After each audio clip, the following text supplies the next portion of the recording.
Bom, gente, bom dia, tudo bom? Hoje é a nossa aula 20 sobre algoritmos aproximativos. Então, a gente vai mudar um pouco, né, do que a gente viu na aula passada. Lá era a parte randomizada. A gente viu medidas para avaliar o quão bons os algoritmos randomizados são, né?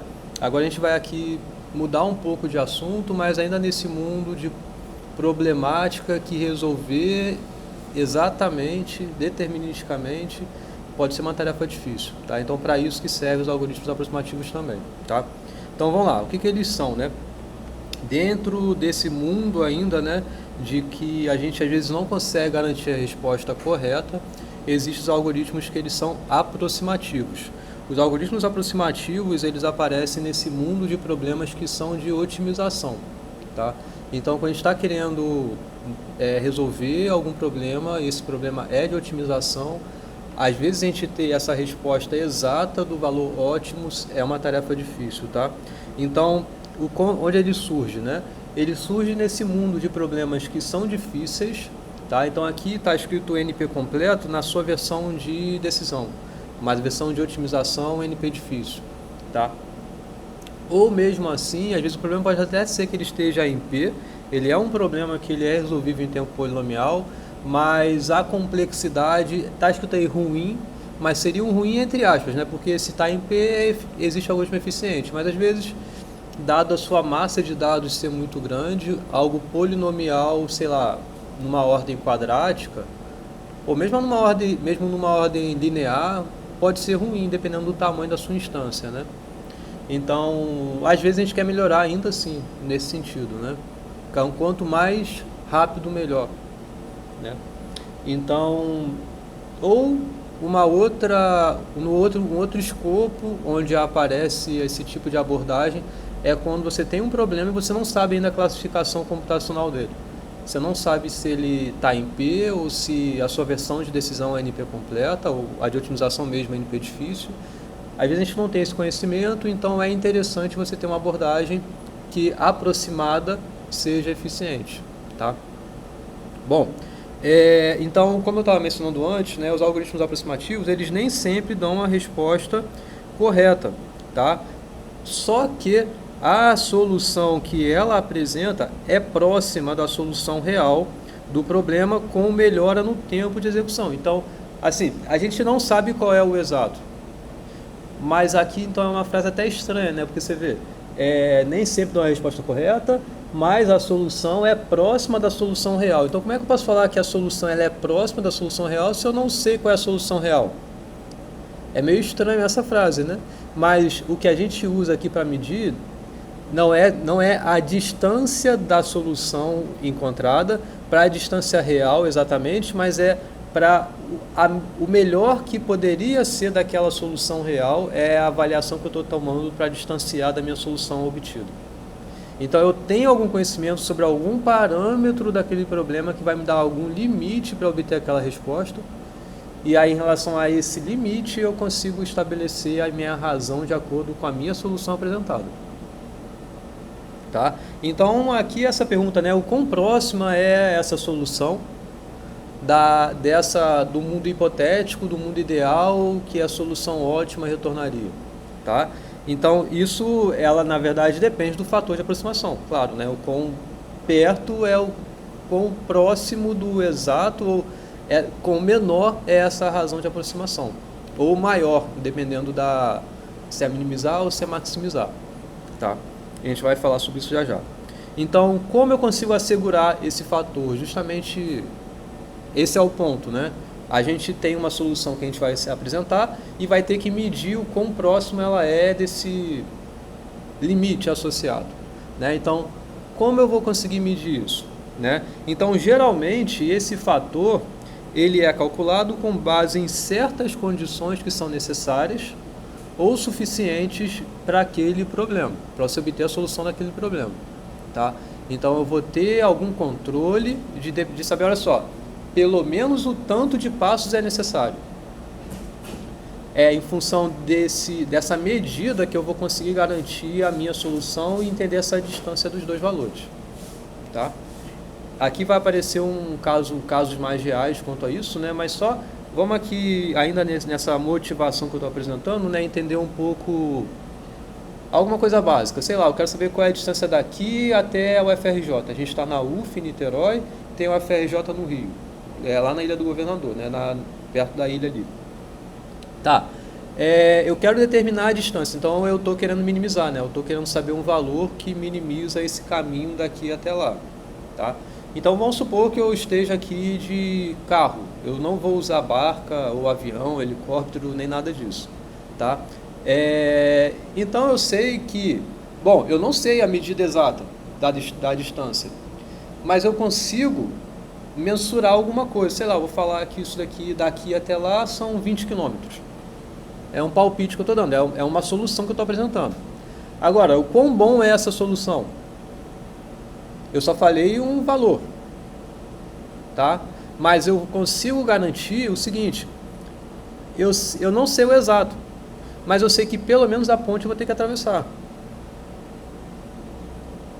Então, é essa necessidade que é essa condição que está aí.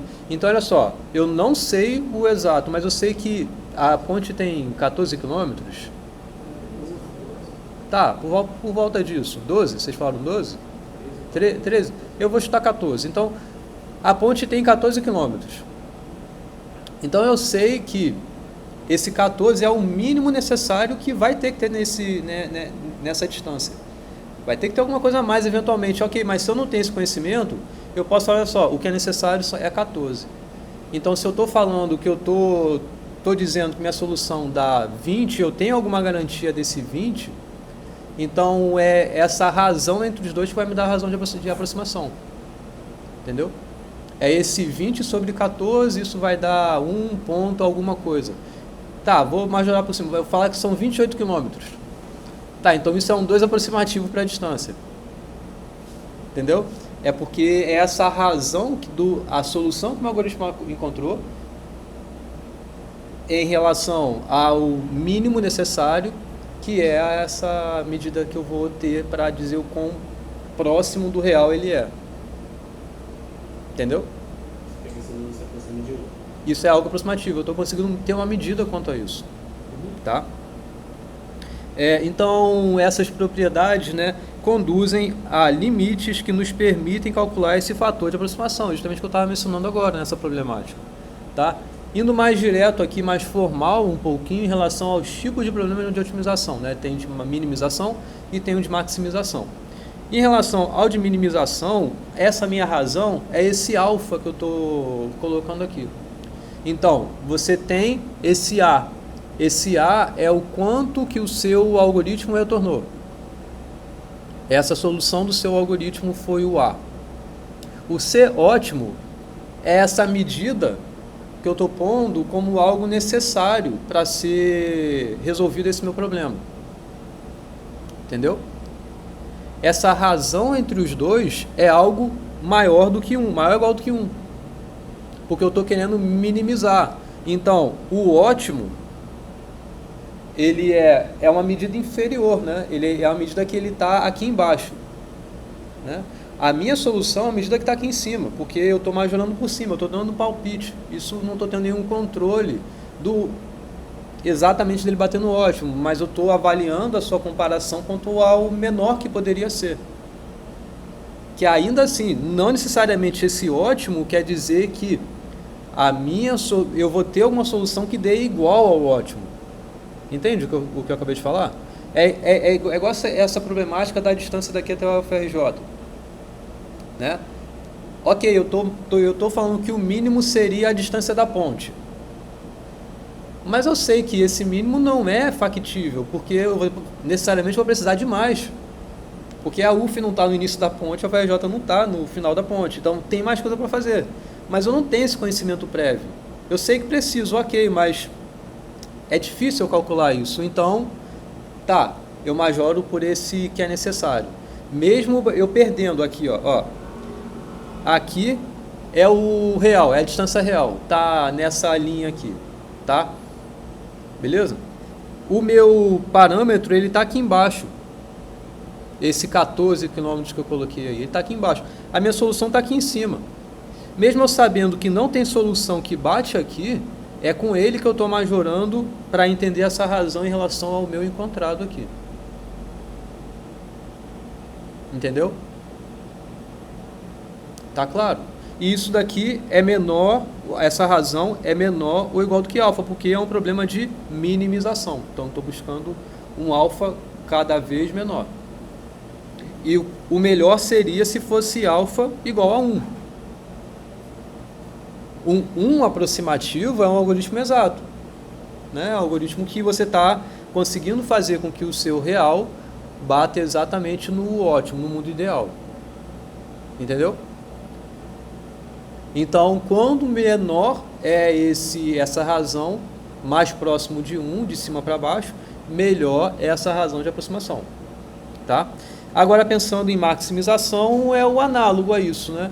Ainda assim, é a razão que você vai ter da resposta do seu algoritmo em relação ao mundo ótimo, ideal aí, sendo que isso daqui eu vou querer maximizar, então o alfa ele vai subindo, né? E a razão está sempre entre 0 e 1. Ou seja, é algo que é menor do que 1, porque a minha solução é encontrada, ela não está nesse máximo de lucro possível, né? Ou seja, o numerador ele é menor que o denominador. Tá? Então, não consegui bater nesse ótimo, ele está abaixo. Então, por isso que você vai ter essa razão menor do que 1. Então, quão maior é essa razão, melhor é o seu algoritmo nesse aspecto de visão em relação à razão de aproximação. Tá? Então, beleza. Aqui, quando a gente pensa em algoritmos aproximativos, a gente sempre tem que pensar num trade-off. Tá? Trade-off é uma expressão que a gente diz, você ganha de uma coisa, mas você perde em outra coisa. Né? Então, esses dois aspectos que a gente tem que ter em relação ao seu algoritmo específico que você está trabalhando, no seu problema aí, tá? Então, imagina uma situação aqui que você tem dois algoritmos para o mesmo problema de otimização, tá? Então, numa situação, você conseguiu um algoritmo que tem essa razão de aproximação de ser 1.5 aproximativo. E a complexidade desse algoritmo, ele é O de n log n. Beleza? Então, estou aqui, não estou dizendo qual é o problema, só estou dizendo aqui que existe um algoritmo que resolve um problema, que tem essa razão de aproximação, 1.5, e a complexidade é n log n. Tá? Agora, vamos supor que exista esse outro algoritmo aqui, ó, que a razão dele é 1.375 e a complexidade dele é n ao quadrado. Então, são dois aspectos dos dois algoritmos, né? É tempo, para cada algoritmo eu estou medindo o que aí? É o tempo computacional, ou seja, a complexidade dele, e a razão de aproximação. São duas medidas que eu estou fazendo, que eu vou ter que fazer nos meus algoritmos aproximativos. É entender essa razão encontrada e qual a complexidade dele. Tá? Beleza? Então, sendo assim, qual é o tipo de otimização que eu estou tratando aqui? É minimização ou é maximização?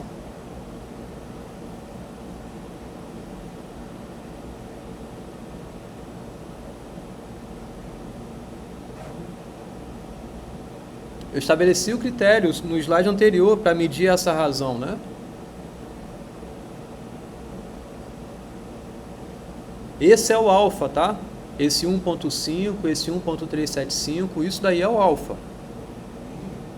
Isso, então eu estou querendo minimizar.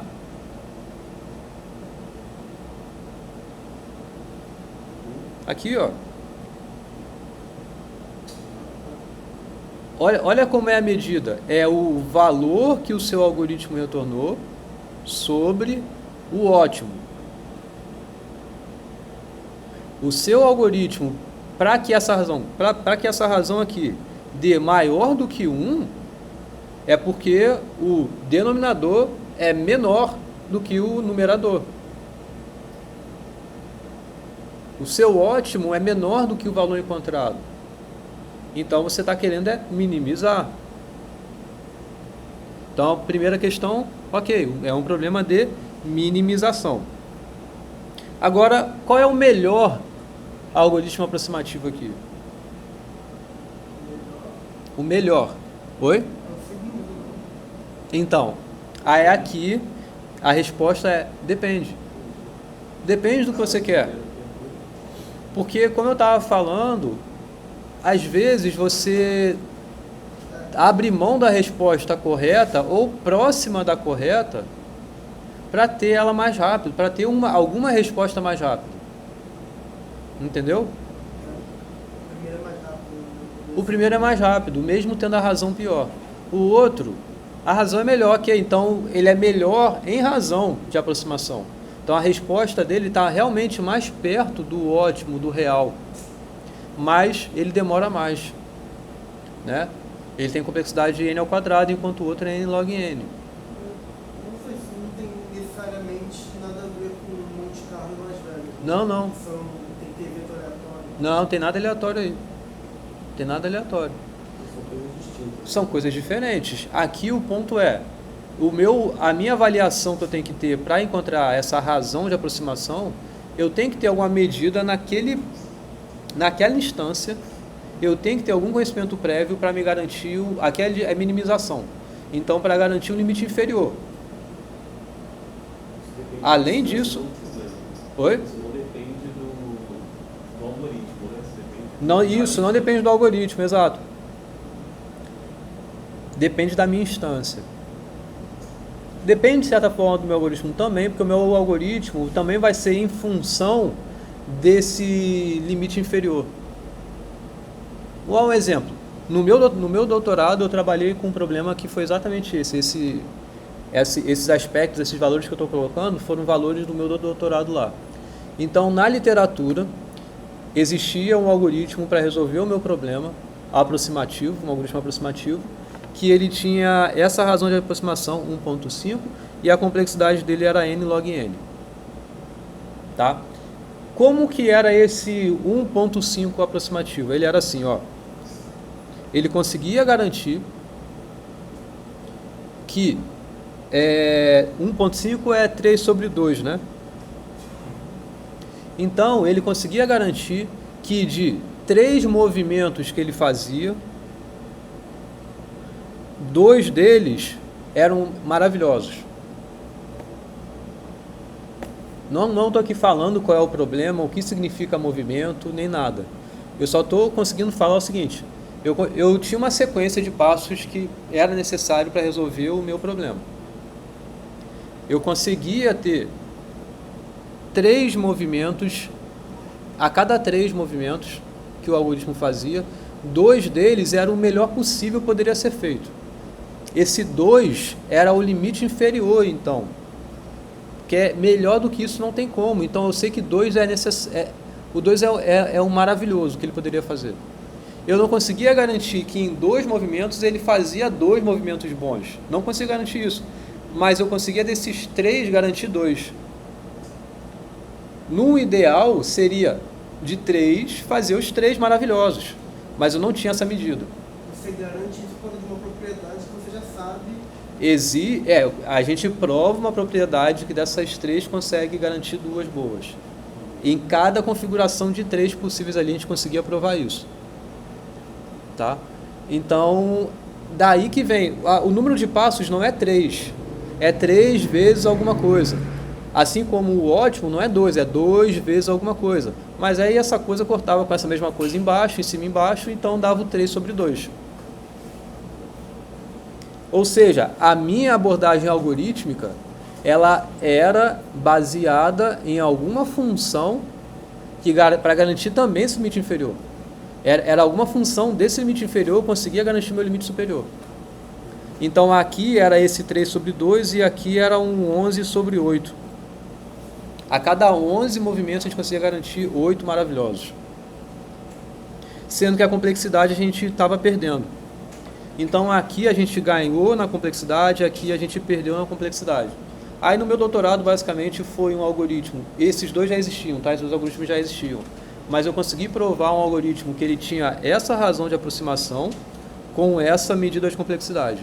Então eu consegui o melhor dos mundos, tanto em razão quanto em complexidade. Né? Mas é algo necessário quando a gente pensa num aproximado. Saber a razão e qual é a complexidade dele. Tá? Bom, então por isso que a resposta depende do seu objetivo, da sua abordagem aí, né, do que você quer falar sobre isso. Só uma observação antes da gente entrar aqui em realmente ver casos e encontrar algoritmos aproximativos para esses casos, é uma diferença que a gente tem que entender entre aproximação e heurística.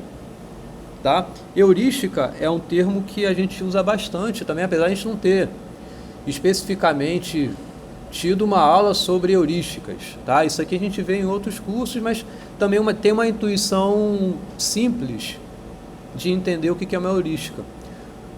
Uma heurística, ela é uma abordagem que vai solucionar um problema, vai dar uma resposta para o seu problema de otimização, sendo que ele é simplesmente um palpite para a sua resposta. Então, você não tem nenhum controle sobre a razão de aproximação que isso vai ser. Você não consegue ter essa medida para relacionar um limite inferior ou superior para o seu problema. Entendeu? Então, a diferença basicamente é isso, que heurística não fornece nenhum fator de aproximação. Heurística, basicamente, ele vem muito de abordagens gulosas. Se vocês lembrarem no início do curso, a gente teve aulas sobre estratégias gulosas, né? Para provar que uma estratégia gulosa dá o ótimo, a gente precisa ter algum conhecimento bem forte sobre as propriedades, que você consiga provar que o melhor a cada instante vai te dar o melhor no global. Essas propriedades são chaves para você conseguir provar que o seu guloso é ótimo, mas às vezes você não consegue provar isso porque o guloso não é ótimo. Às vezes o guloso não é ótimo. E aí ele é só uma heurística, ele é só um palpite de solução. Entendeu? Porque você não tem nenhum controle de aproximação e é um palpite de solução. Entendeu? Tá claro? Para provar, só um parênteses, né? Acho que eu falei na aula lá atrás sobre guloso. Uma outra forma que você tem de estudar guloso é estudar matroides. E aí matroides é uma técnica que a gente tem que, quando você consegue encontrar uma matroide no seu problema, quando você consegue escrever o seu problema com uma matroide, então vai existir um algoritmo guloso que resolve o ótimo do seu problema. A gente teria que ter tido mais aulas sobre guloso para conseguir falar sobre matroide, mas é só para saber que existe isso, tá? Bom, mas voltando agora aqui para esse nosso mundo, tá clara essa diferença das duas abordagens, aproximativas e heurísticas, beleza? Ok. Então, mas mesmo assim, mesmo sem você ter uma abordagem aproximativa, uma heurística às vezes ela é legal. Mesmo sabendo que não vai dar a resposta correta, não vai dar o ótimo necessariamente, não necessariamente vai dar o ótimo, você não tem razão de aproximação, não tem esse conhecimento, mas ainda assim é interessante às vezes você ter uma heurística assim, tá bom? Porque às vezes a gente ter esses limites, esse controle para garantir essa razão é difícil de ser obtido. Então você ter uma solução é uma solução, entendeu? Então por isso que é interessante às vezes você estudar heurísticas também, tá? Mas não é esse aspecto que a gente vai entrar em mérito a seguir, tá? Então vamos falar aqui basicamente de dois problemas, tá? Para o primeiro problema eu vou ter duas abordagens de solução, beleza? Então eu vou falar aqui de 3 algoritmos, tá? 2 para resolver um problema e o terceiro para resolver um outro problema, tá bom? O primeiro problema é do caixeiro viajante. Lembram do problema do caixeiro viajante? A gente estudou isso há poucas aulas atrás, eu inclusive provei que esse é um problema NP completo.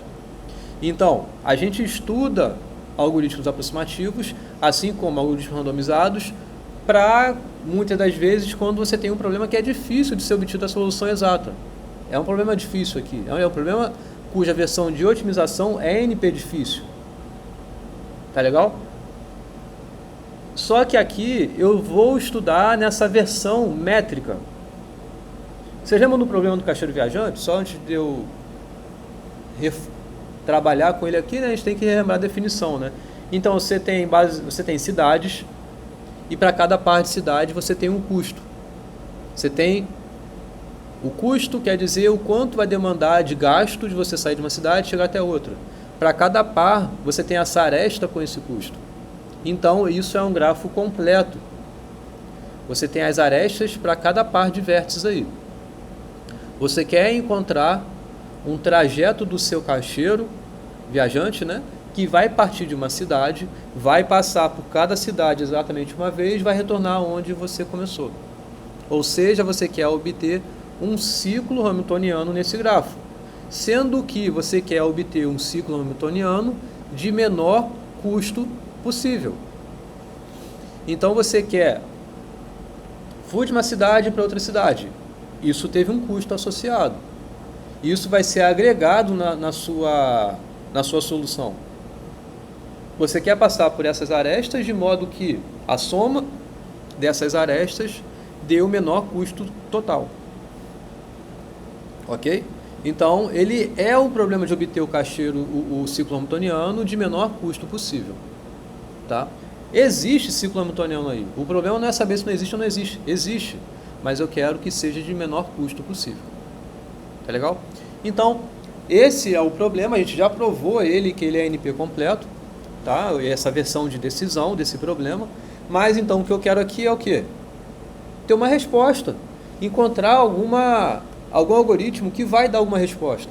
E eu quero ter uma medida do quão próximo do ótimo essa resposta é. Ou seja, eu quero uma razão de aproximação desse algoritmo. Tá? Então vamos a ele. Bom, o grafo ele é completo. Os custos das arestas satisfazem a desigualdade triangular. Ou seja, essa é a versão que eu estou trabalhando aqui. Que é a versão métrica ou versão euclidiana, que você pode dizer sobre isso. Tá legal? Então, veja que o que eu estabeleci na aula lá atrás, quando eu falei de caixeiro viajante, eu não falei nada sobre distância métrica, sobre desigualdade triangular. Os custos podem ser quaisquer valores ali, mas aqui você já tem essa restrição. Então ele é um caso especial, é nesse caso especial que a gente vai trabalhar. Tá? Então, o que quer dizer desigualdade triangular? Quer dizer que, se você pega dois pontos A e B, então a distância de A para B é menor ou igual do que se você passar em outro lugar, basicamente. Então, se você tem três pontos A, B e X, né, é menor ou igual a distância de A e B é menor ou igual do que a distância de A para X mais a distância de X para B. Isso que é desigualdade triangular, tá? Que pode ser generalizada também. Então, se você tem aqui dois pontos A e B, a distância deles é menor ou igual do que a distância de A para esse ponto, desse ponto para esse ponto, desse ponto para esse ponto, mais para cá, mais para cá, mais para cá. Certo? Então, é essa única restrição a mais que eu estou impondo nessa problemática.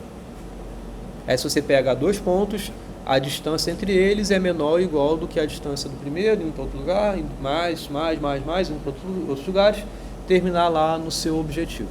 Tá? Bom dia. Então, beleza, essa é a restrição.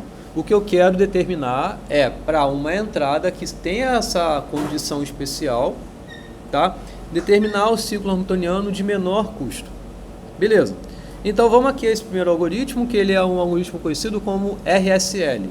Então esse é um algoritmo aproximativo para esse problema. Ele se chama RSL, que é o nome dos criadores, né, dos cientistas aí que encontraram esse algoritmo, desenvolveram esse algoritmo. Ele é simples, tá? É uma abordagem muito simples que resolve esse problema. Então, bom, o problema é difícil, não é? Obter o caixeiro viajante, esse custo do caixeiro viajante é um problema difícil. Eu quero resolver esse problema, então eu vou ter que ter uma solução para ele vinda de problemas que são fáceis de serem resolvidos. Eu estou querendo aqui dizer o seguinte: eu estou trabalhando com um problema que ele é difícil. Eu quero um algoritmo aproximativo, então eu vou ter que ter alguma outra abordagem para dizer, olha só, a solução dada por essa abordagem, ela está no melhor dos mundos, o tanto de distância, o tanto de razão do qual o melhor seria para, de fato, resolver esse problema que é dado inicialmente. Então você tem que pensar o seguinte: como é que eu consigo relacionar esse problema, que é de obter esse ciclo hamiltoniano de menor custo, com outros problemas conhecidos de terem solução exata? É esse pensamento que é importante que a gente tenha. E aí, eu vou trabalhar aqui com o conceito de MST. Tá? Então, obter uma MST de um grafo é fácil. Lembram do MST, Minimum Spanning Tree? Também é conteúdo de aulas passadas, né, lá do início do curso. É uma árvore geradora de custo mínimo. Isso a gente viu dentro de algoritmos gulosos até, né? A gente viu o algoritmo de Kruskal, o algoritmo de Prim, são estratégias que dão soluções ótimas. E eu consegui provar, usando propriedades em grafos, de que aquelas abordagens davam uma solução ótima. Mas enfim, a gente tem aquele grafo completo lá. Tem todas as arestas e tem os custos. Vou obter uma árvore geradora mínima desse grafo. Primeira coisa é essa. Tá. E aí o que eu faço? Bom, para cada aresta que você tem nessa árvore obtida, você faz uma abordagem que é essa aqui, ó, duplica essa aresta. Eu ainda não consigo traduzir para duplicar esta. Fecha, Siri. Toda hora eu gosto de falar, né? Então, o que eu faço? Para cada aresta que você pegou naquela MST, você cria uma nova aresta. Tá legal? Então, o que acontece com esse grafo? Ele passa a não ser somente com arestas simples, mas arestas duplicadas. Ou seja, essa aresta que eu acabei de fazer aqui, essa aresta que eu acabei de criar, existe uma outra igualzinha a ela. Isso é o que a gente chama de multigrafo. É esse conceito de ter arestas paralelas. Também pode ter laço em multigrafo, mas aqui a gente não está olhando. Que é uma aresta em que os extremos são o próprio vértice. Seria uma coisa assim, só um parênteses, tá? É uma aresta que tem ambos extremos no mesmo vértice. Mas não é o caso para a gente aqui, não estou olhando para isso. Só estou olhando aqui um multigrafo por conta dessas arestas paralelas que eu estou criando. O que acontece como consequência aqui? Acontece que todo vértice vai passar a ter grau par.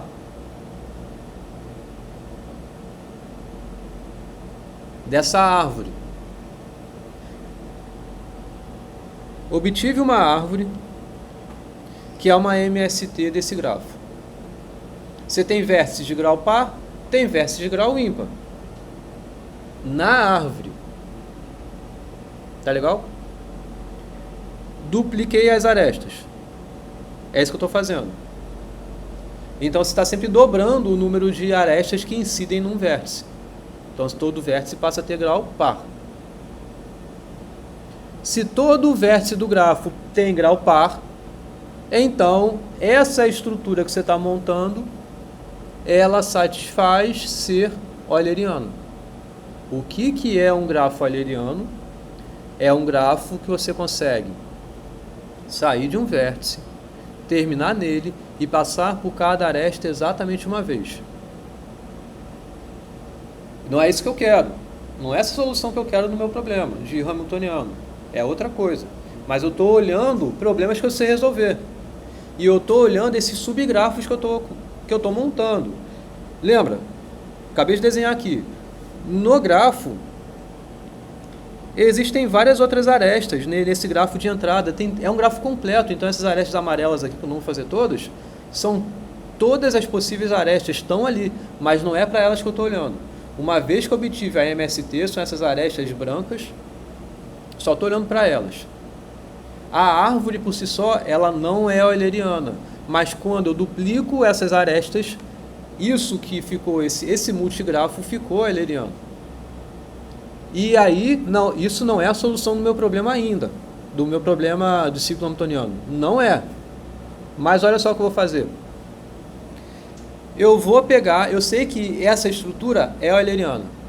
Então, eu vou pegar um circuito euleriano, que existe, que sai de um vértice e visita todas as arestas exatamente uma vez. Concorda que quando eu monto um circuito euleriano, eu posso repetir vértice? Aqui nesse grafo que eu tinha feito.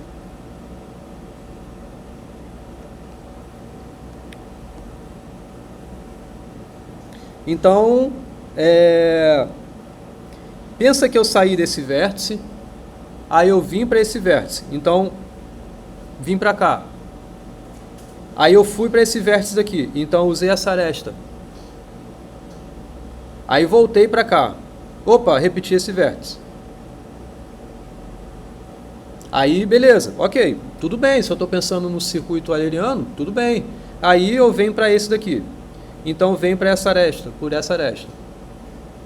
Tá? Existe, né, um circuito euleriano que vai fazer isso. Só que, olha o pulo do gato que eu vou fazer aqui agora. Ó, sair desse vértice, vim para cá. Repetir vértice? Ainda não. Vim para cá. Repetir vértice? Ainda não. Voltei para cá. Repetir vértice? Repeti. Tá, deixa ele quieto. Qual é a sequência? Vem para cá. Não é isso que eu estou fazendo? Tá. Se existe caminho daqui para cá, concorda que também existe essa aresta? Daqui para cá?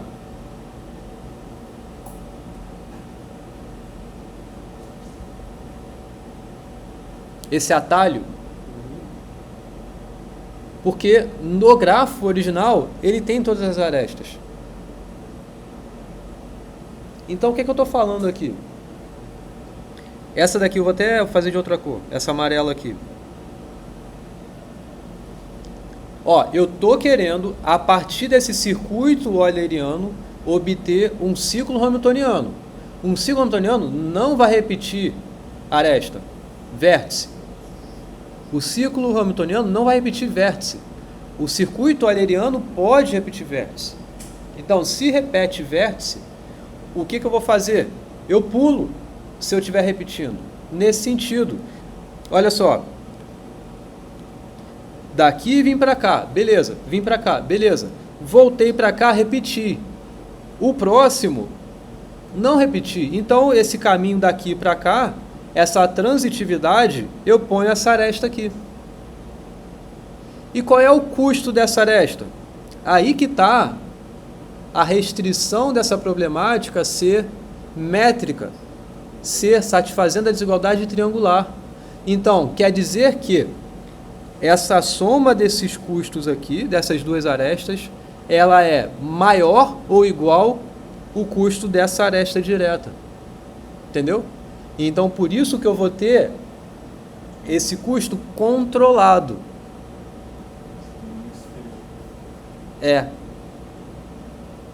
Eu estou, na melhor das hipóteses, melhorando, mas eu não estou piorando, isso é o que importa. E o fato é que eu não vou repetir vértice, uma vez que eu repito, eu estou fazendo esse caminho direto, eu não estou repetindo. Então, essa é a solução que a gente vai encontrar. Então, de novo, vou tomar um circuito euleriano, desse multigrafo, né, dessas arestas paralelas que existem aí. Beleza. E aí é o que eu estava falando agora. Então, a partir daí, então vou obter um ciclo hamiltoniano, tá? Substituindo as repetições de vértices por esses caminhos diretos, por esses atalhos, tá? Então, as arestas que não estão no circuito euleriano serão inseridas. Lembra, o grafo, ele é um grafo completo. Mas vocês estão vendo que eu botei essas arestas paralelas aí? Eu meio que coloquei arestas que não existem de fato. Existe uma aresta, mas não duas arestas da igual. Mas não importa, ela vai sair na solução. Porque se ela ficasse, eu ia repetir vértice, e aqui eu não repito vértice. Então ela entra, mas ela vai sair. E ela vai sair por aresta que tem no grafo original, de fato. E eu estou tendo um controle bem controlado desses custos. Que é aí que importa essa questão do métrico e como é que a gente encontra essa razão de aproximação. Tá? Então, essas arestas que estão no circuito serão inseridas, né? Que não estão no circuito, né? As arestas que não estão no circuito vão ser inseridas e eu vou ter esse controle desses custos, tá? E aí eu vou ter a solução para o meu problema original. Aqui, vamos a uma execução aqui, depois para a gente medir essa razão de aproximação, tá? Então, esses daí são os vértices. Imagina que isso é um grafo completo. Claro, não vou botar todas as arestas aqui do grafo, né? Mas existem todas as arestas aí. E o que importa é que essas arestas satisfazem a desigualdade triangular, os custos das arestas. Isso é o que importa para a gente conseguir ter essa medida de aproximação, porque senão a gente não teria essa medida controlada. Tá legal? Então, beleza. Qual é o primeiro passo do algoritmo? A geradora mínima. Beleza. Então, suponha aí que você usou qualquer um desses algoritmos que existem que a gente já viu e obteve a árvore geradora e essa daí. Tá? Então, essa daí é a árvore de menor custo possível. Qual é o próximo passo? Oi? Duplicar. Duplicar. Então, é isso daqui. Então, duplica essas arestas. Nessa estrutura, você tem que todos os vértices têm grau par. Então, esse grafo ele é euleriano. Então, vamos obter o trajeto euleriano. Então, o circuito euleriano é isso daí.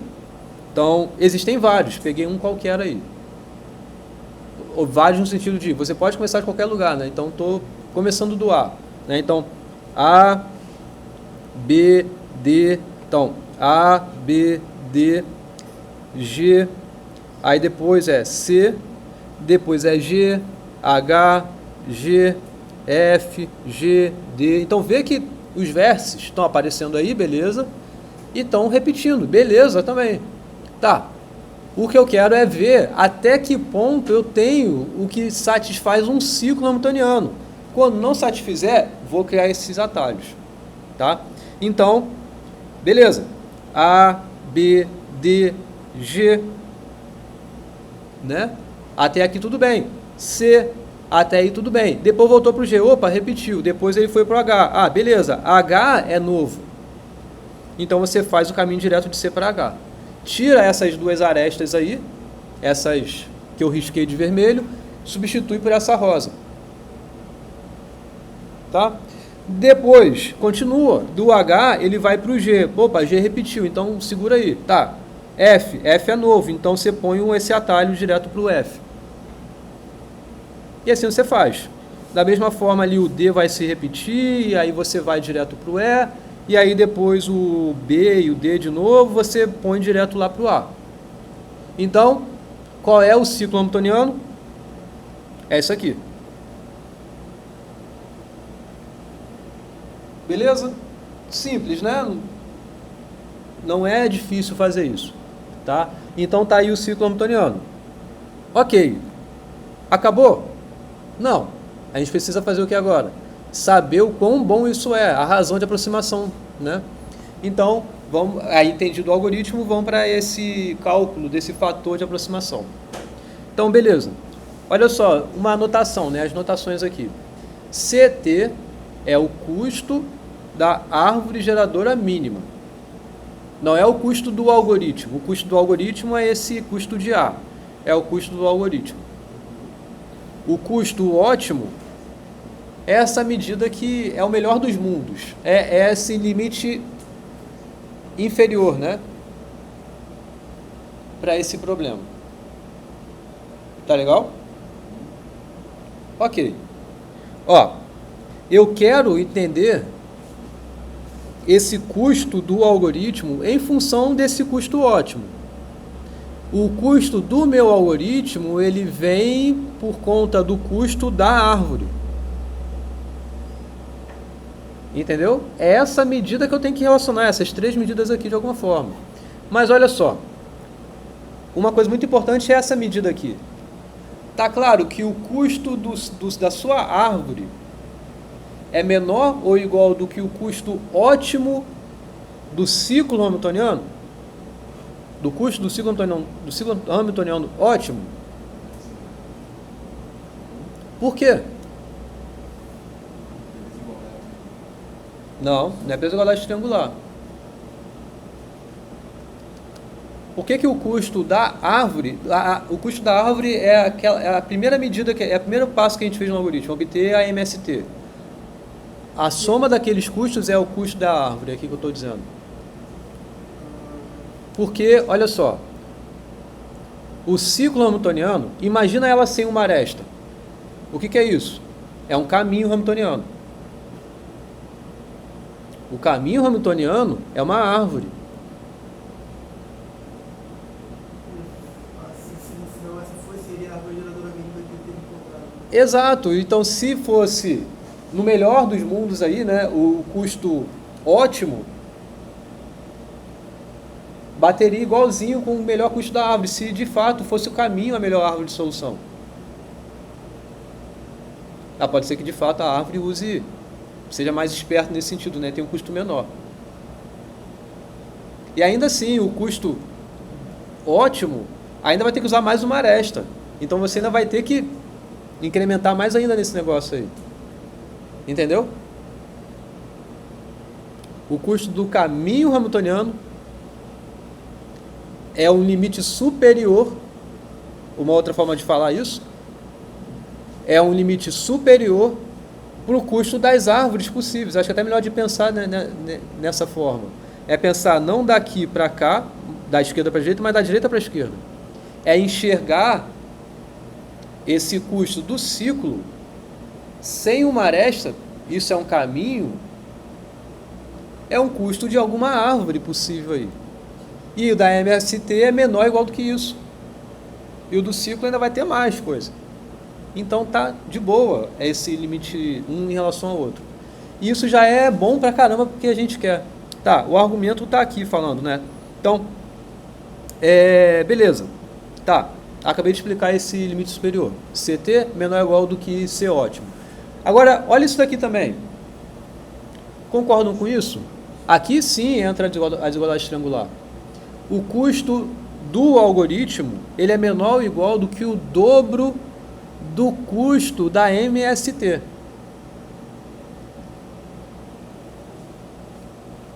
Ó, o que o algoritmo retorna de custo? É MST. Inicialmente a gente calcula MST. Então é o custo da árvore ali. Isso, depois a gente não duplica essas arestas. Então, pelo circuito aleriano, a gente está fazendo o quê? A gente está fazendo um circuito aleriano, beleza? E o custo desse circuito aleriano é o dobro do custo da árvore. Concordam? A gente está passando por cada aresta 2 vezes. Basicamente é isso que a gente está fazendo. Né? Então a gente está dobrando. Então é o dobro do custo da árvore. Certo? Só que a solução não é exatamente igual a isso, porque você vai ter os atalhos. Mas os atalhos estão controlados pela desigualdade triangular. Então, esses atalhos, na pior das hipóteses, ele tem um custo igual a essa soma das outras arestas que você usou. Entendeu? Mas no pior dos casos, pode até reduzir isso. Então, por isso que é menor ou igual. Então, esse custo do algoritmo ele é menor ou igual do que o dobro do custo das árvores. Né? O dobro do custo da árvore, da MST, né? E aí é pela desigualdade triangular. Esse que eu acabei de falar, né? Então, basicamente, na primeira etapa, a gente vai obter do nosso algoritmo o dobro do custo da árvore. É esse DCD, é o 2 vezes o custo da árvore, né? E aí, pela obtenção do ciclo hamiltoniano multigrafo da cópia da árvore, beleza? Depois a gente vai reduzir por esse atalho, né? A gente vai usar esse atalho. Então a gente está melhorando até. Mas ainda está garantido superiormente aí por esse dobro do custo da árvore. Beleza? Ok. Agora é só algebrismo, porque olha só. A gente sabe que o custo da árvore é menor ou igual do que o custo ótimo. Então o dobro desse valor é menor ou igual do que o dobro desse valor. Certo? Então, com isso, olha o dobro do custo da árvore aqui, o dobro do custo da árvore aqui. Então, tendo isso, a gente tem que isso, o custo do algoritmo, é menor ou igual do que o dobro do custo ótimo. Acabou. Então, você tem que o custo do algoritmo, ele é menor ou igual do que o dobro do ótimo. Dividindo um pelo outro, passando isso daqui para cá, dividindo, né? Então, você tem que isso é 2 aproximativo. Tá legal? Porque a razão de aproximação, repetindo, ele é o número de passos ou o custo associado, né, ao algoritmo dividido pelo custo ótimo. É essa a razão. Isso é menor ou igual do que 2. Então, você tem o seu alfa, é esse 2, isso é um 2 aproximativo. Tá? Tá claro? Beleza. Agora, a complexidade Tá, fazendo as contas aí, vocês conseguem enxergar que é n ao quadrado. Cada vértice você vai ter que, no pior dos casos, ficar voltando ele até o início. Então, n-1, n-2, n-3. Então, você vai gastar n ao quadrado aí, depois de ter obtido a MST. A complexidade da MST é somada a isso daí, né? Que é m log n. Isso é a complexidade do MST usando as abordagens que a gente viu lá no curso, nas aulas anteriores do curso, né? Beleza? Então, tá aí a análise do RSL. Aí, ainda sobre esse fator do RSL, seria possível melhorar esse fator de aproximação? Isso eu estou pensando em querer melhorar a razão de aproximação do próprio algoritmo, sem pensar em nenhuma outra abordagem. Como é que eu conseguiria fazer isso? Bom, ou é estabelecer algum critério que fosse aumentar o limite inferior, ou fosse diminuir o limite superior. E falar que, na verdade, você não está fazendo o dobro, você está fazendo menos, sabe? Igual quando eu estou falando ali, eu dobrei o custo da árvore. Tá, mas será que não tem nenhuma análise que eu consiga dizer, olha só, não, você não está dobrando não, você está fazendo menos do que o dobro, está fazendo 1 ponto alguma coisa a mais só do custo da árvore. Entendeu? É ter uma medida mais refinada como limite superior. Ou dizer que o seu limite inferior é um pouco mais acima do que foi aquele que você falou antes. É esse tipo de abordagem para tentar melhorar essa razão. Tá? Então, a gente vê que para cá, não. Para essa abordagem do RSL, a gente não consegue melhorar. Tá? Porque existe uma instância, um exemplo, cuja solução do algoritmo vai de fato ser o dobro da solução do ciclo hamiltoniano associado ao problema. Então, basicamente, a gente está dizendo, com essa abordagem não tem como melhorar. Pode ser que exista uma outra abordagem que melhore, mas com essa abordagem não. Tá? Então, vamos ao exemplo aqui. Tá? Então, esse aqui é um grafo completo que tem 5 vértices. Beleza? Estão vendo que eu estou fazendo algumas arestas mais escuras, outras mais claras? Não sei se vocês estão enxergando bem aí pela... Mas essa aresta é uma aresta escura, essa e essas aqui de volta também. As outras, essas aqui apagadinhas, são arestas que não são escuras, né? Estão apagadinhas, tá? Então é isso que eu estou dizendo aqui, O custo das arestas em negrito é 1. O custo é 1. As outras, o custo é 2. Tá? Então essas arestas claras aí, daqui para cá o custo é 2, daqui para cá o custo é 2. Essas apagadinhas o custo é 2, as escuras o custo é 1. Olhando bem essa estrutura, vocês conseguem observar que ela satisfaz a desigualdade triangular. Tá? É uma coisa importante também, claro. Se eu estou querendo avaliar, dizer que existe uma instância que dá o 2, dá o dobro certinho, claro que a instância tem que satisfazer a minha problemática, e a minha problemática diz que tem que ter a desigualdade triangular. Tá? Então, bom, dá para ver aí que isso aí satisfaz a desigualdade triangular. Aí, isso daqui, é uma estrela, tá? Não sei se vocês já... Bom, em curso de teoria dos grafos a gente vê isso, mas só para deixar claro, isso aqui é uma estrela que a gente denota. E ela é uma estrela, a gente denota por ter um vértice central, que é esse camarada aqui, e ele tem 5 vizinhos. Então, isso daqui é um K de grafo completo, bipartido. 1, 5, tá? Então, tem esse vértice aqui, esse central, ele é vizinho a outros 5 aí, beleza? Então, isso é um K, um 5. Só para deixar claro, né? Que isso é uma estrela com 5 pontas, né? Vamos falar 5 raios, né? Beleza? Tá? Aí, vamos avaliar bem. Olha só, o ciclo hamiltoniano de menor custo tem custo N. Tá claro que a solução é N para esse problema nosso? Claro, aqui são 5, então o custo é 5, mas N é o número de vértices. Essa aresta tem custo 1, essa tem custo 1, tem custo 1, tem custo 1, custo 1, custo 1, 1 e 1. Então é N, né? Você vem aqui por fora, aí vem, chegou daqui, você vem para cá, para cima, vem para cá, fechou aqui.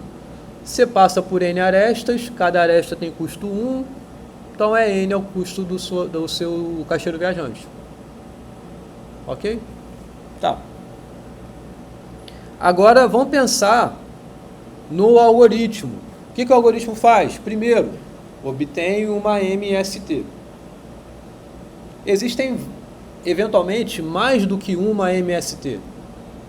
Mas uma solução que o seu algoritmo pode ter retornado é, de fato, aquele grafo da direita ali, aquela estrela. Concordam com isso? Que, de fato, uma solução pode ser isso daqui, ó. Tá legal? Qual é o custo dessa árvore? 5. O custo dessa árvore é 5.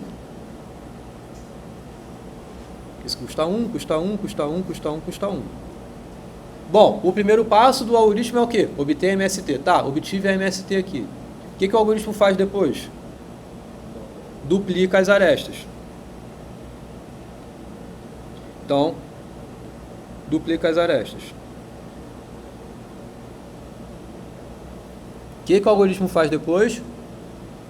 Faz o trajeto e você, a repetição que você está aparecendo, você faz o seu atalho, né? Então, olha só, o que pode acontecer após fazer essa duplicação, esse trajeto, é obter essa estrutura aqui. Olha só, por quê? Ó, 1. Então, eu comecei aqui do meio. Tá? Aí vamos supor que eu vim para cá. 2. Vim para cá. O seu trajeto aleriano, o que faz? Voltou para o 1. Né? Voltou para o 1. Só que repetiu, né? Qual é o próximo? Vamos supor que seja esse. 3. Então, vim para cá, para o 2. Voltei para o 1, voltei para o 3. Então, na verdade, esse caminho aqui, daqui para cá, eu vou economizar, fazendo direto para cá. Ok? Então, fiz isso daqui, fui para lá. Depois, vim para cá, vim para cá. É um possível caminho. Então, ao invés de fazer isso, vou direto. É justamente essa aresta que eu estou fazendo. Então, 1, 2, 3, 4. Aí, vim para cá e fui para lá. Então, na verdade, é isso direto aqui que eu estou fazendo. Entendeu? Então, 1, 2, 3, 4, 5. Aqui vim para cá e fui para lá. Então, vem para cá, na verdade. Certo? 6. Depois voltou para cá. Então, isso daqui é o meu ciclo hamiltoniano dado pelo algoritmo. Qual é o custo desse ciclo?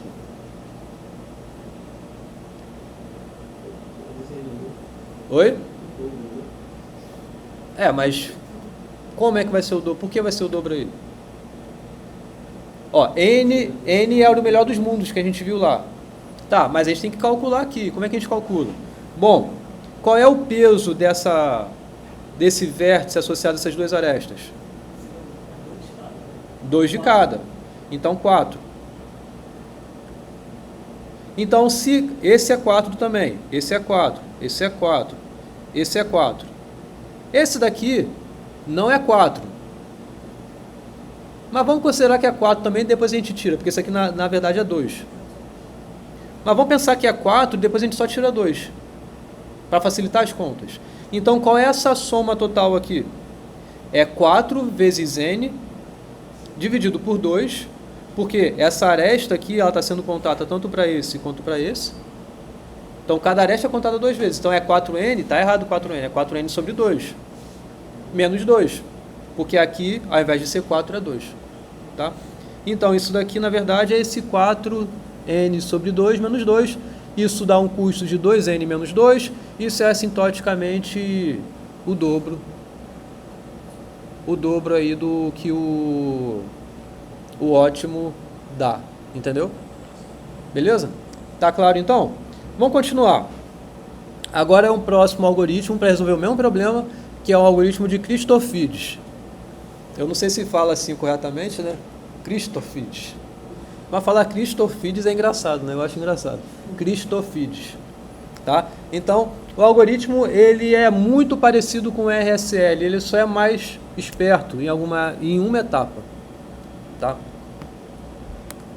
Por que ele é mais esperto em uma etapa? Porque você faz uma economia melhor nesses atalhos que você vai adicionando. Você consegue garantir coisas melhores. O ponto é, não é necessariamente por um atalho num caminho, é um pouquinho diferente disso, olha só. Vamos lá. Então, primeiro de tudo, mesma coisa, obtém a árvore geradora mínima, igual o RSL, tá?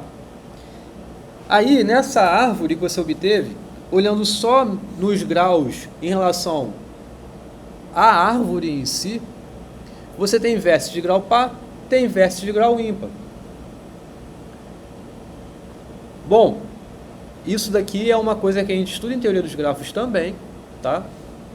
Que a primeira aula de grafos a gente prova isso, que o número de vértices que possui grau ímpar é par.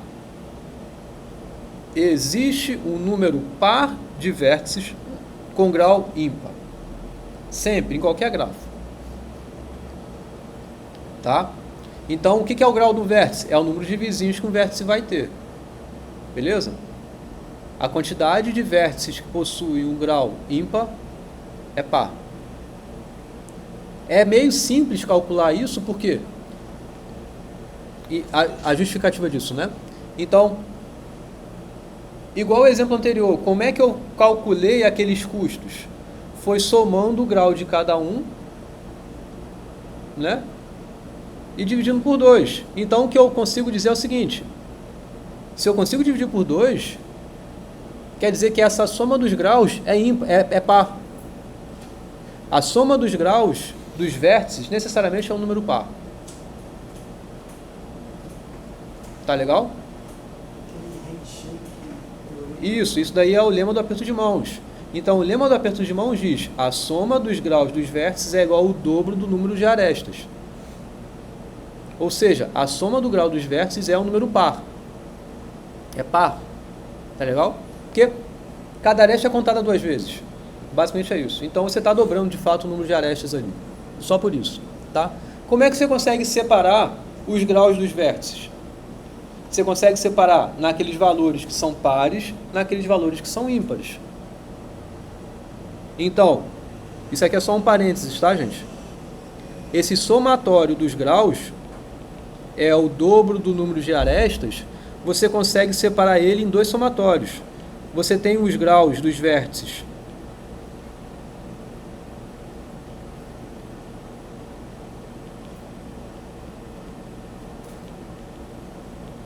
que possui valor ímpar, e você consegue separar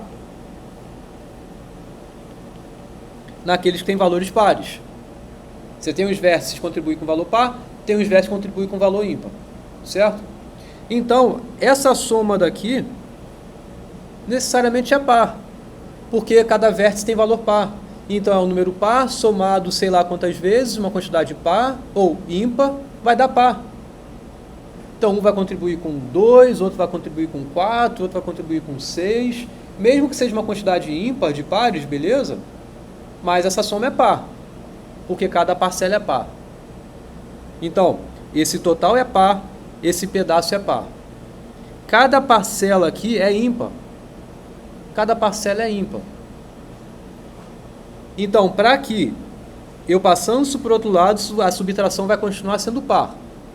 Então, cada parcela aqui é ímpar, quer dizer o quê? Que a quantidade de parcelas tem que ser par, porque se for ímpar, vai ser ímpar.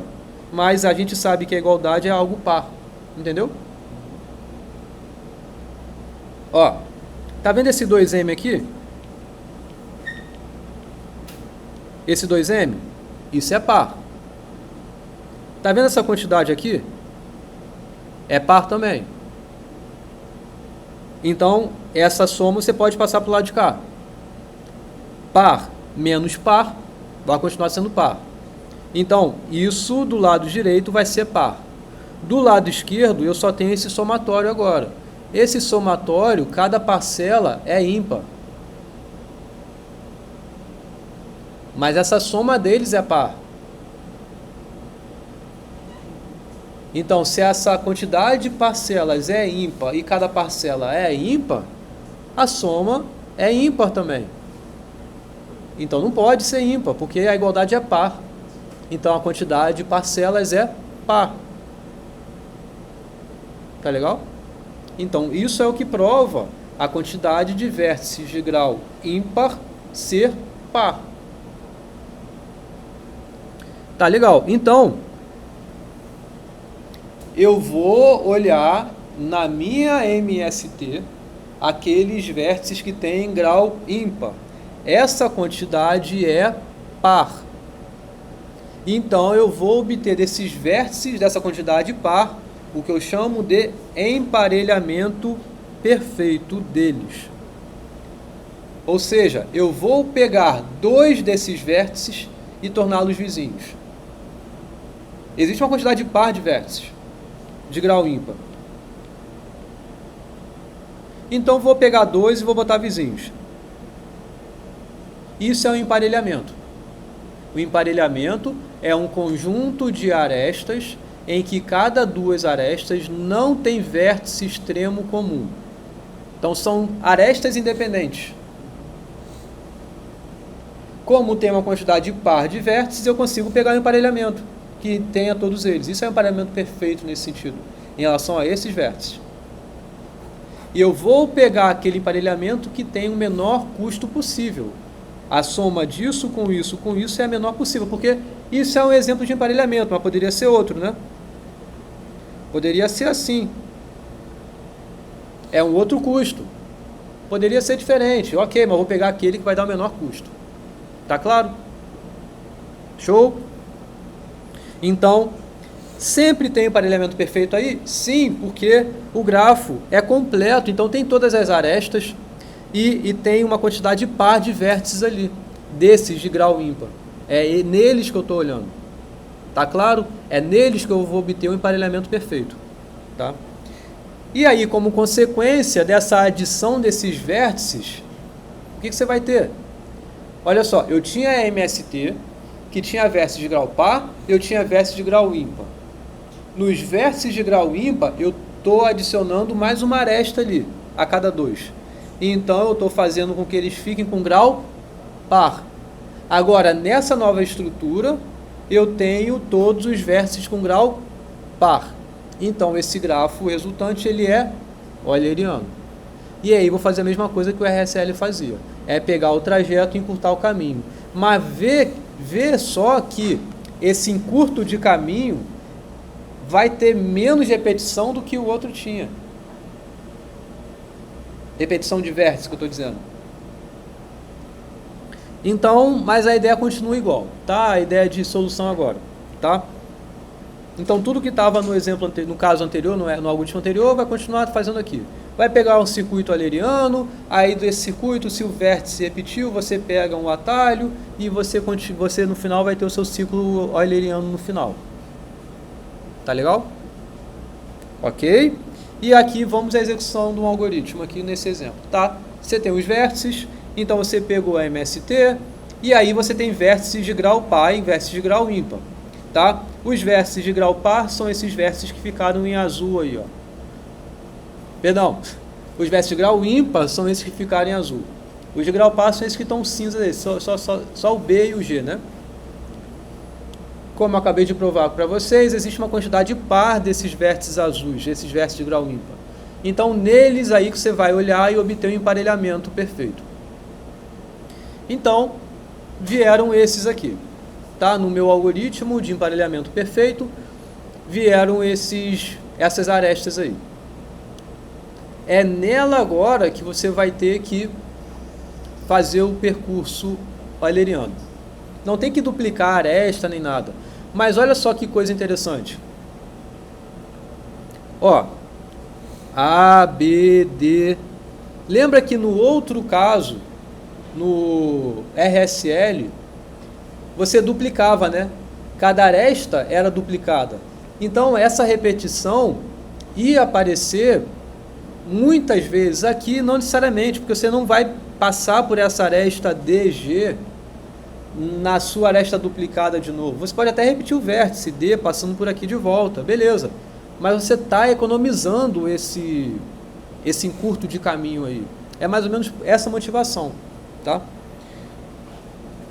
Aqui está um circuito euleriano. Então, A, B, D, G, F, H, G, C, e assim vai. D, aqui, fechou lá, né?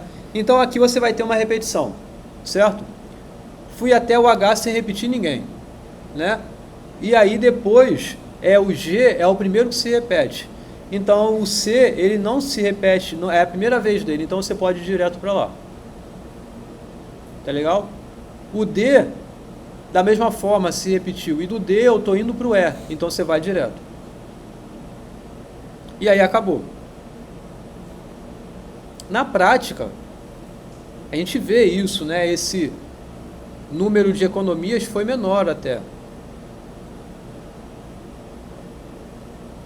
Estão vendo? Olha só, essa abordagem aqui, eu estou querendo diminuir, eu tenho um controle que eu sei que o custo da minha árvore é menor ou igual do que o ótimo. O que eu estou querendo é ter uma solução que esteja cada vez mais perto dessa árvore.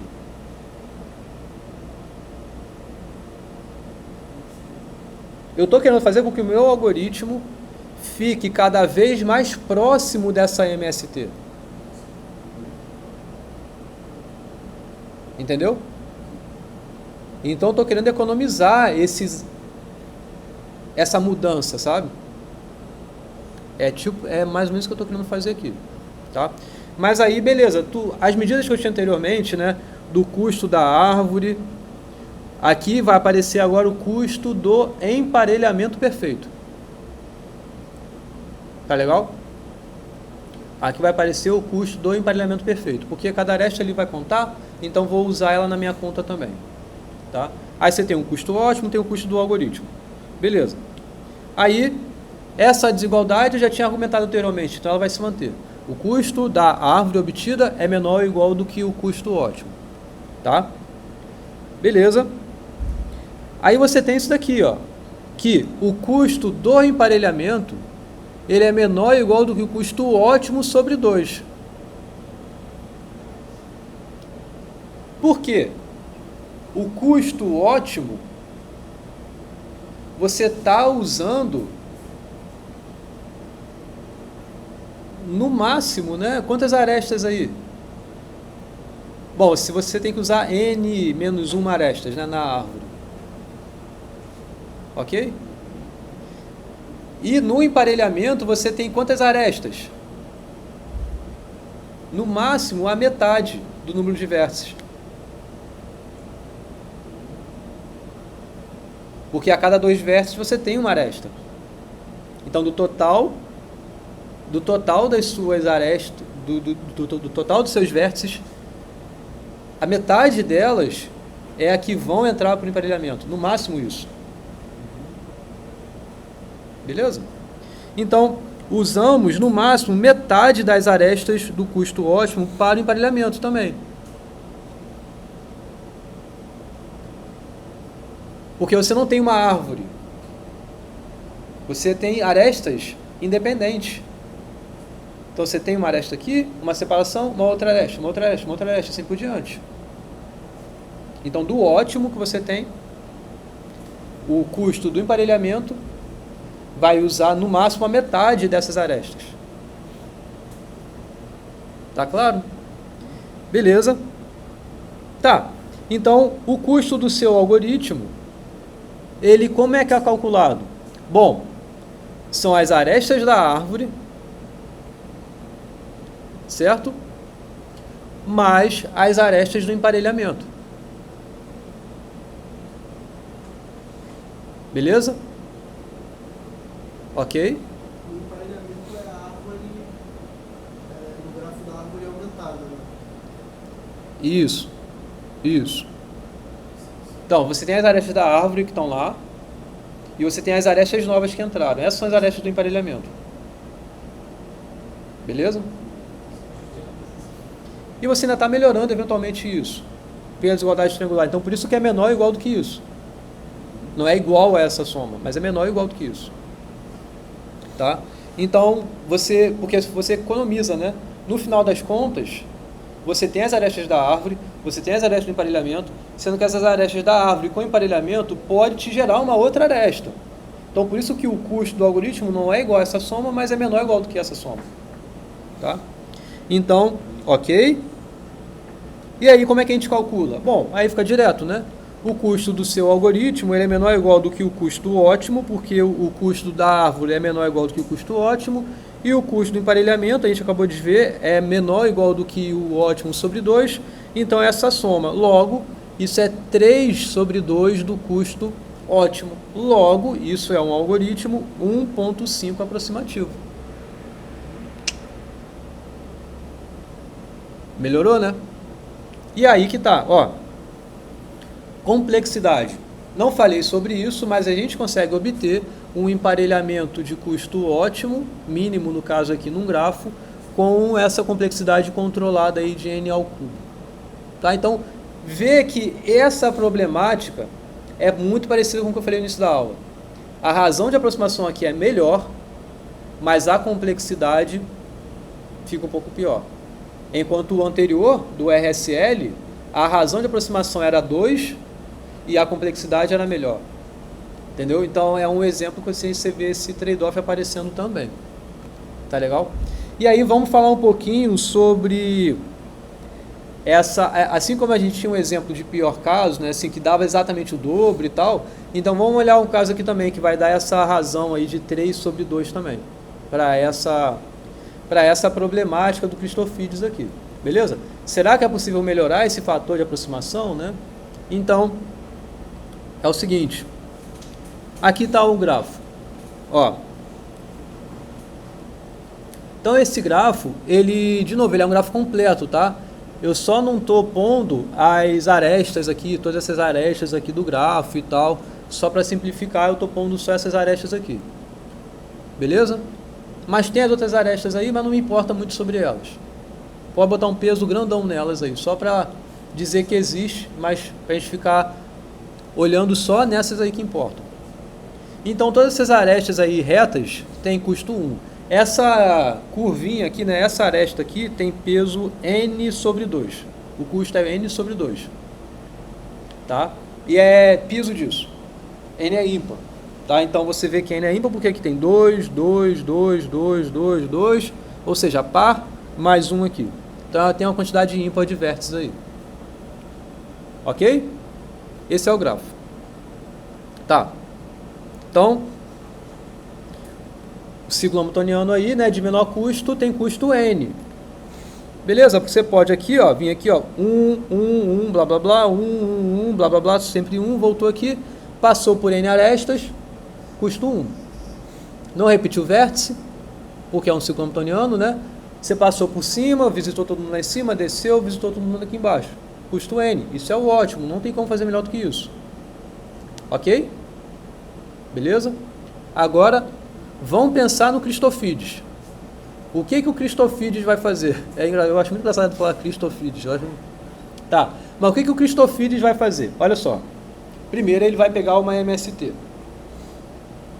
E aí, suponha que a MST que ele obteve foi justamente esse caminhozinho por essas arestas em negrito, né? Então, são essas aqui, ó, daqui para cá, para cá, para cá, para cá, esse zigue-zague aqui. Beleza? Aqui também tem esse conceito, né? Arestas em negrito, arestas clarinhas aqui, são essas aqui, horizontais. Beleza? Tá? Então, a MST foi esse caminho que ele obteve. Sobe, desce, sobe, desce, sobe, desce, sobe, desce, sobe, desce. Ou seja, esse caminho de zigue-zagues aí. Tá claro? Show! O que a gente tem que fazer depois? O que o Christofides faz depois? Ele obtém a MST, que no caso é esse caminho, é o caminho da MST, é a árvore da MST. Aí ele vai olhar os vértices de grau ímpar e vai adicionar o emparelhamento aí. Tá? Beleza? Quem são os vértices de grau ímpar aqui depois que ele obtém a MST? São os da ponta. São só esses dois. Só tem esses dois vértices de grau ímpar. Então você vai juntar eles. Você vai obter um emparelhamento, ou seja, adicionar uma aresta que está no grafo e vai torná-los vizinhos. Qual é a aresta que vai entrar nessa estrutura aí? É essa aresta aqui. Então, qual é a solução que o Christofides vai me retornar? 1, 2, 3, 4, blá, blá, blá, blá, blá, blá, blá, blá, blá, blá, blá, n menos 1, mais n sobre 2. É o que ele vai retornar. Então, o custo desse a solução do algoritmo é justamente n menos 1 mais n sobre 2. É o que ele vai retornar. Isso, faz as contas aí, é 3 meios de n. Né? Beleza? Então ele está a 1,5 de distância do ótimo, que a gente acabou de ver que é n. Né? Existe um ciclo de tamanho n aí. Tá claro? Beleza? Show? Ok. Então vamos passar para o próximo problema. É o terceiro problema e é o último da aula, tá? Que é o de vertex cover, tá? Então, vertex cover é a cobertura das arestas por vértices. Ou seja, é um conjunto de vértices em que todas as arestas têm um vértice extremo nesse conjunto. Tá legal? A gente também viu o conceito de vertex cover em aulas lá atrás. A gente provou que obter esse vertex cover de menor tamanho é um problema NP completo, né? A sua versão de decisão, certo? Então vamos aqui obter uma solução para esse problema, tá? Então, bom, vamos usar o problema de emparelhamento de novo. Ou seja, como eu estava falando, a gente trabalha com problemas difíceis, mas a gente tem que usar alguma coisa que seja fácil para facilitar a gente obter uma solução desse problema difícil.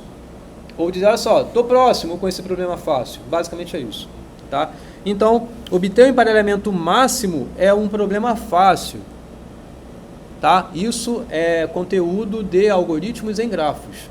Não estou aqui cobrando esse algoritmo de vocês. Só estou dizendo que existe. E é ele que eu vou usar aqui dentro do meu algoritmo. Vai chamar uma caixa preta que é fácil de ser resolvido. Entendeu? Tá. Então, olha só, eu vou trabalhar com emparelhamento por quê? Alguém tem alguma sugestão do porquê que eu estou... Poderia falar de vários problemas, por que eu estou falando de emparelhamento? Para trabalhar com vertex cover. Uma aresta não incide, duas arestas não incidem no mesmo vértice. Ok, mas um vertex cover é um conjunto de vértices que toda aresta do grafo é extremo a um vértice desse conjunto. Será que eu consigo, com o emparelhamento, falar algo sobre minha cobertura? Olha só, olha para o emparelhamento.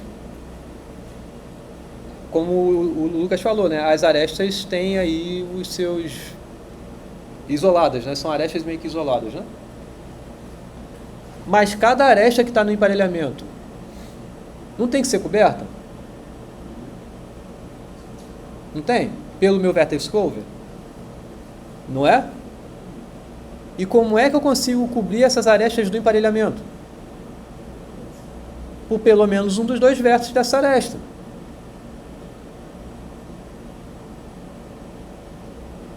Enxergam isso?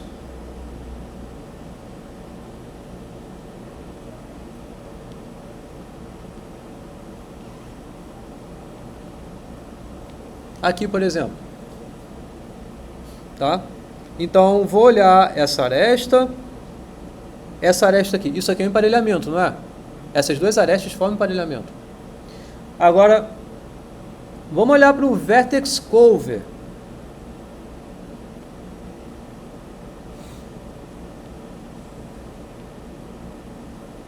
Me fala aí um conjunto de vértices que cobre as arestas. Ó, se eu pegar esse vértice aqui, deixa eu usar outra cor, né, para vocês verem onde é que eu estou mexendo.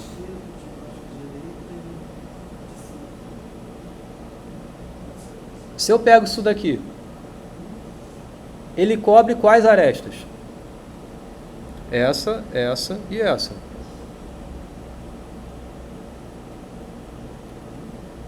Agora, tá, vou pegar esse daqui. Aí ele cobre essa já estava coberta, beleza, e essa. Tem o meu vertex cover? Não, não tem. Preciso de mais um para cobrir isso aqui.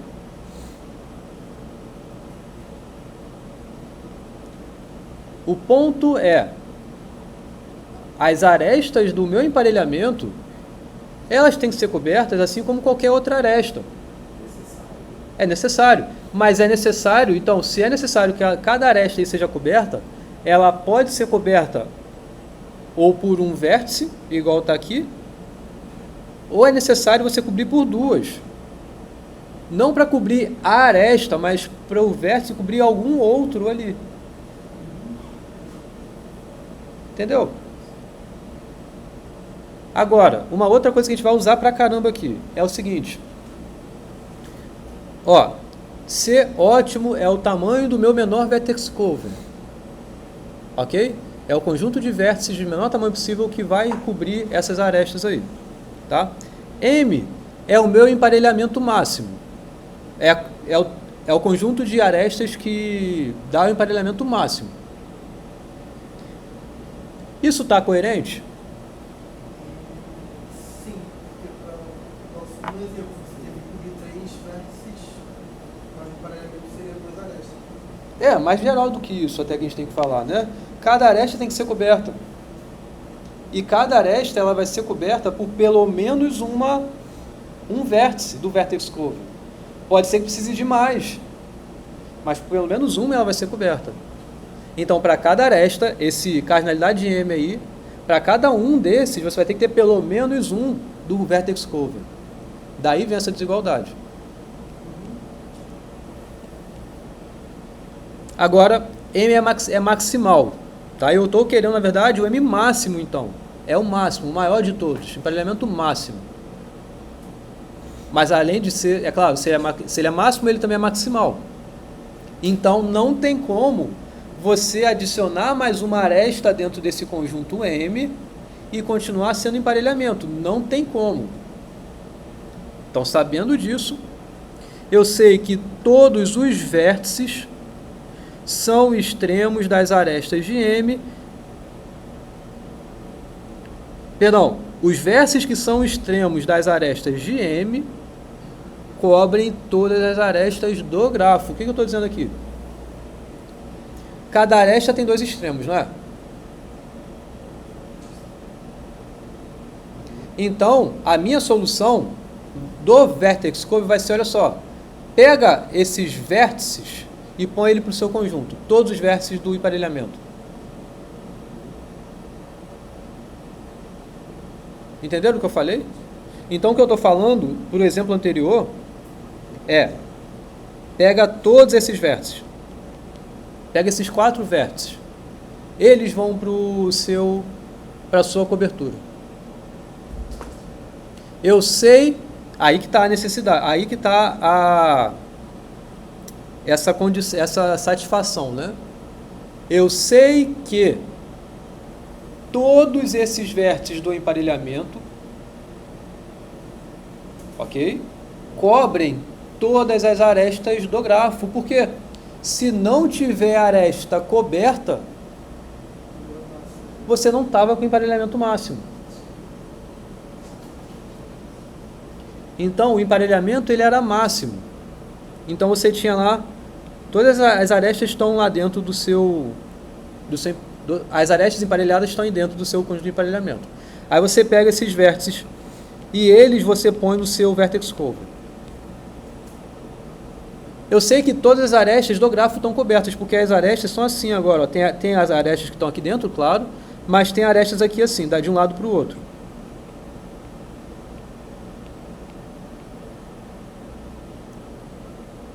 Eu sei que, então, todas as arestas do grafo tem um representante dela ali dentro.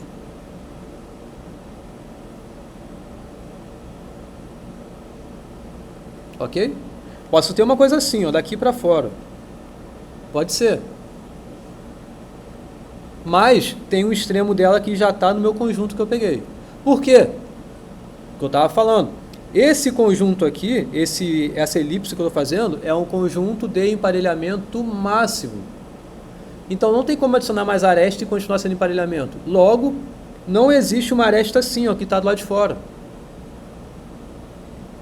Porque se existisse, você poderia incrementar esse tamanho do emparelhamento. Isso seria o exemplo de uma aresta que não está coberta. Porque nem esse vértice foi coberto, nem esse vértice foi coberto. Mas não é o caso. Entendeu?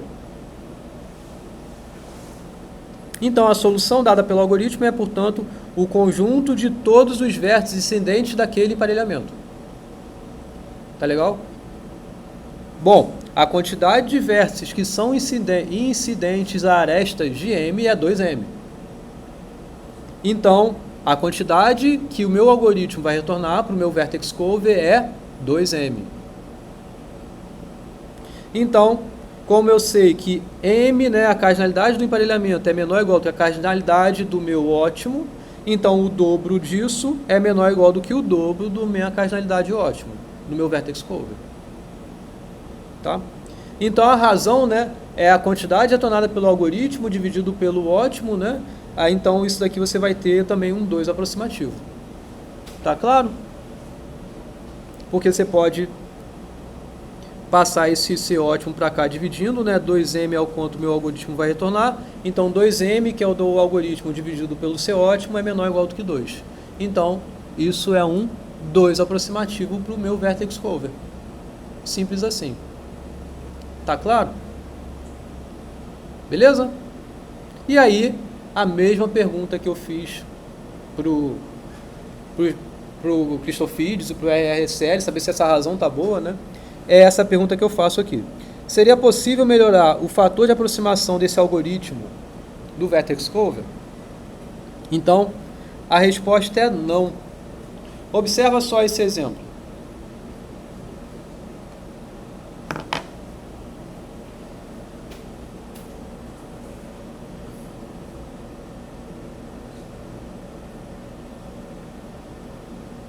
Qual é a solução do meu emparelhamento? São N arestas aí, são essas arestas grossas que eu botei horizontais aí, né? Isso é um grafo bipartido completo, tá? Então, as arestas são sempre de um lado para o outro só, né? Não tem arestas diversas do mesmo lado. E você tem todas as arestas possíveis aí, de um lado para o outro, indo de um lado para o outro. Então, o emparelhamento máximo tem tamanho N.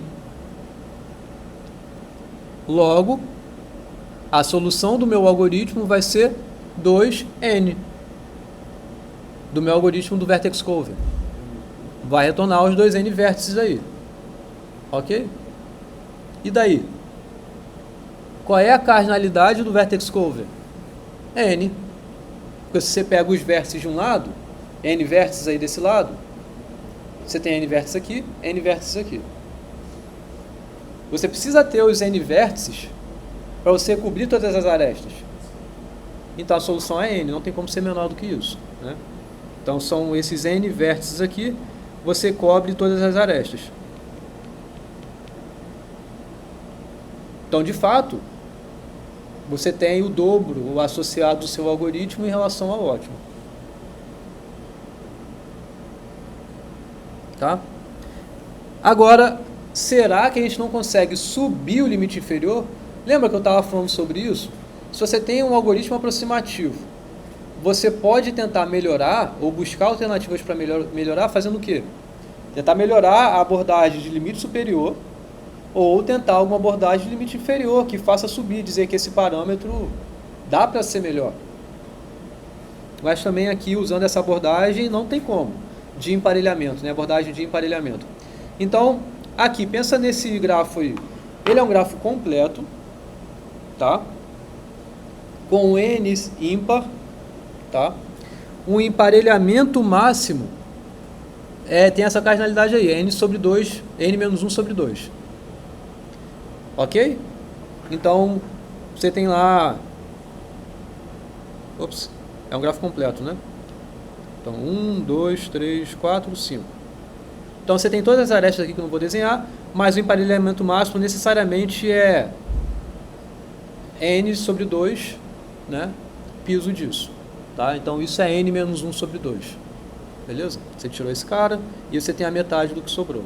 É o tamanho do seu emparelhamento. O vertex cover precisa de n menos 1 vértices, necessariamente também. Entendeu? Para você cobrir todas as arestas, você vai precisar desse vértice para fazer a cobertura para cá, desse vértice para fazer a cobertura para cá, e inclusive essa aresta. Entendeu? Essa aresta aqui não é coberta por esse vértice. Então por isso que eu preciso desse. Né? Essa aresta não é coberta por esse vértice, por isso que eu preciso desse vértice.